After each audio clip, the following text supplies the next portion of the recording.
Je viens estomper le tout.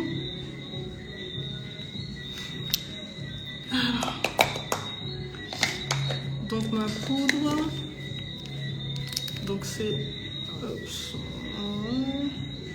donc la Fit Me, la Maybelline, elle est géniale.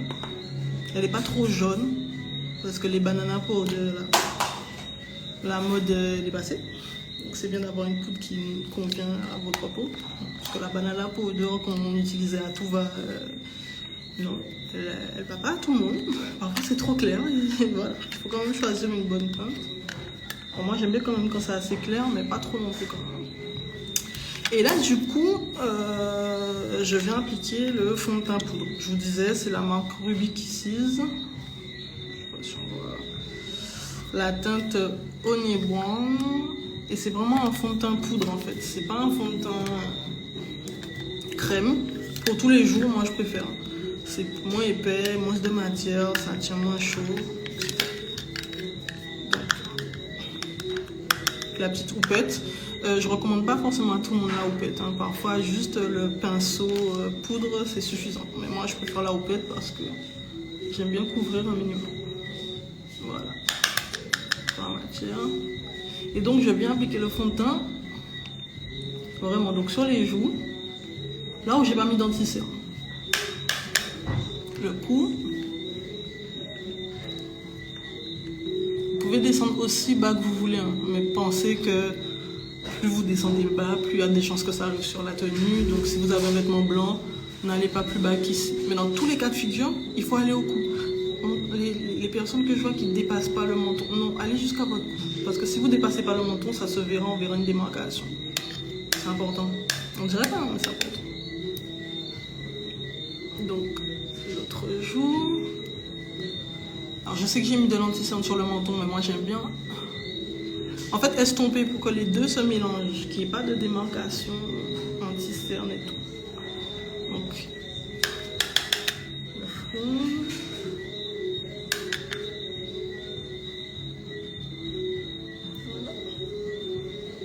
Donc là, ça c'est le fond de teint que je mets moi pour tous les jours. Le make-up ultra simple, basique de tous les jours. Voilà, un petit peu là sur le nez. Le contour. Hein. Voilà.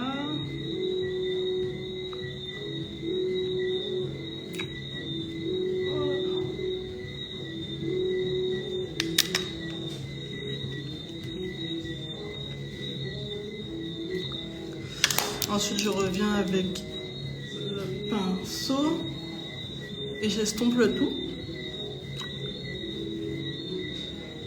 On ne veut pas de démarcation, on ne veut pas que ça se voit qui...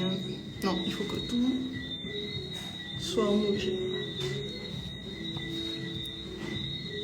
Donc voilà. Franchement, valeur sûre. Surtout pour les personnes qui ont une peau grasse.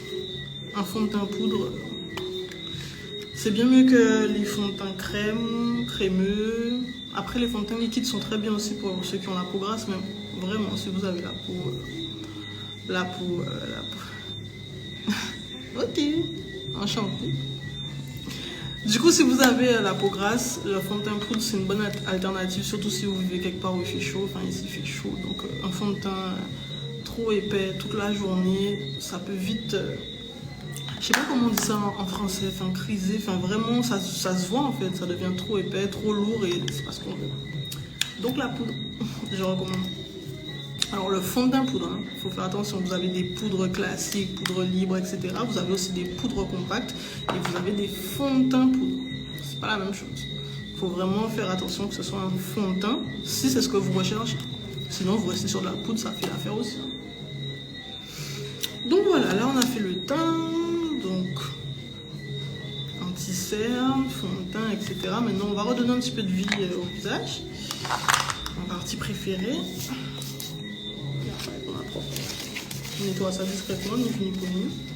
Voilà, mon bronzer. Alors j'ai différents bronzers. J'ai un bronzer un peu plus foncé pour les make-up plus sophistiqués, pour le soir, etc.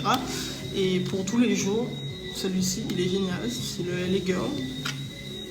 Lost in Paradise. La teinte